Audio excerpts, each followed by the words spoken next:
मणिपुर में हिंसा और तनाव जारी है। अब तक 100 से ज्यादा लोगों की मौत हो चुकी है, हजारों लोग विस्थापित हुए हैं।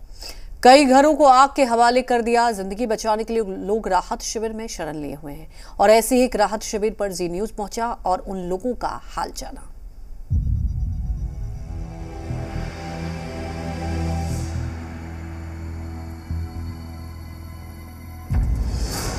मणिपुर पर हिंसा का आघात, बेघर लोगों का दर्द बेहिसाब।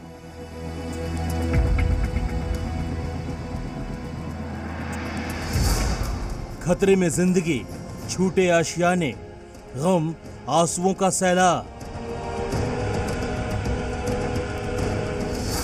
रिलीफ कैंप अब ठिकाना, नवजातों के भविष्य पर सवार। इम्फाल में रिलीफ कैंप से जी न्यूज की ग्राउंड रिपोर्ट।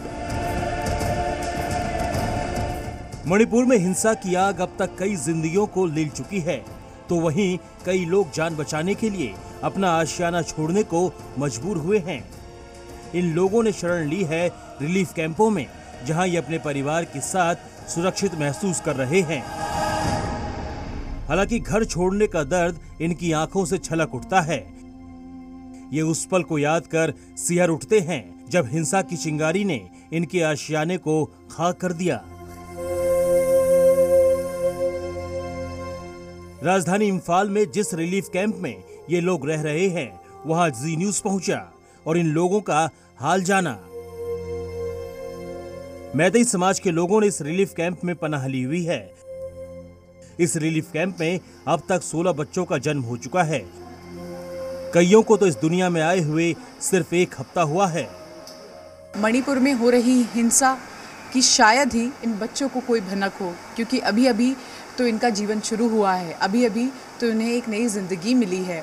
और एक रिलीफ कैंप में इस वक्त हमारी मौजूदगी है। तस्वीरों के ज़रिए आपको समझाने की कोशिश करते हैं कि एक तरफ हिंसा की आग है, लेकिन इसी हिंसा के बीच में आप देखिए कि किस तरह से नया जीवन भी मिल रहा है। ये वो बच्चे हैं जिनकी माताएं गर्भवती थी और रिलीफ कैंप में 1 नहीं 2 नहीं, जहां हमारी मौजूदगी है, 16 बच्चों ने जन्म लिया है। ये जो 2 बच्चे आप देख रहे हैं, इनकी अभी अभी सृष्टि पूजा हुई है, यानी कि ये बच्चे सिर्फ अभी 6 दिन के ही हैं। 6 दिन के ये बच्चे।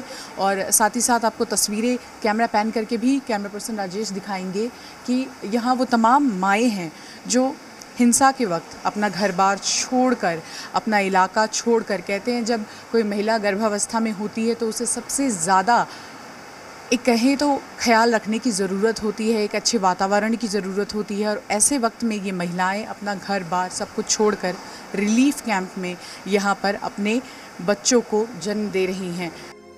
इस रिलीफ कैंप में रह रहे एक दंपत्ति से हमने बात की, जिसके बच्चे ने कुछ दिन पहले इस दुनिया में कदम रखा है। उन्होंने बताया कि कैसे उन्हें अपना घर छोड़कर रिलीफ कैंप में शरण लेनी पड़ी। मैंने कभी नहीं सोचा कि ऐसी हालत होगा हमारे देश में। आपका बच्चा सुरक्षित है? अभी तो बहुत सुरक्षित है मैं। जब घर से निकले थे तब क्या आपके दिमाग में चल रहा था? बहुत घबरा हो रहे हैं। मेरा बीवी तो प्रेग्नेंट है, क्या होगा, और मेरा बच्चा और मेरा बीवी को क्या होगा पता नहीं, इसलिए मेरा भी सोचा नहीं और मेरा दिमाग भी बहुत।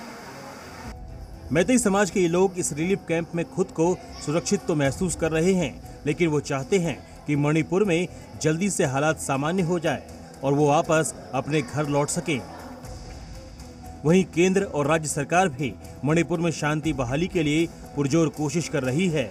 सीएम एन बीरेंद्र सिंह ने केंद्रीय गृह मंत्री अमित शाह से मुलाकात की और उन्हें प्रदेश के मौजूदा हालात की जानकारी दी। गृह मंत्री जी का और ऑनरेबल प्राइम मिनिस्टर का और सेंट्रल लीडर जो है अपने सरकार का, बीजेपी का, तो मणिपुर को लेके बहुत कंसर्न है। तो इसीलिए गृह मंत्री यहाँ पे 3 दिन ठहरने के बाद चला गया वापस। 3 दिन लगातार यहीं पे थे और union home minister state Nityanand Rai ji थे। तो आज का मीटिंग इतना ही था कि गृह मंत्री जी चाहता है कि मणिपुर में जल्दी से जल्दी नॉर्मलसी आए। पर वही सवाल है कि कैसे आएगा? नहीं, इसीलिए हम लोग को बुलाया, इसलिए हम लोग को इंस्ट्रक्शन दिया कि स्टेक होल्डर को मिले, सबको साथ लेके जो मतलब हो रहा है इसको समझा के मेनली फॉरेस्ट वैली में पीस लाने के लिए हम लोग को दायित्व सौंपा है। इससे पहले मणिपुर के हालात पर सरकार सर्वदलीय बैठक कर चुकी है। विपक्ष से इस पर सहयोग मांगा गया है।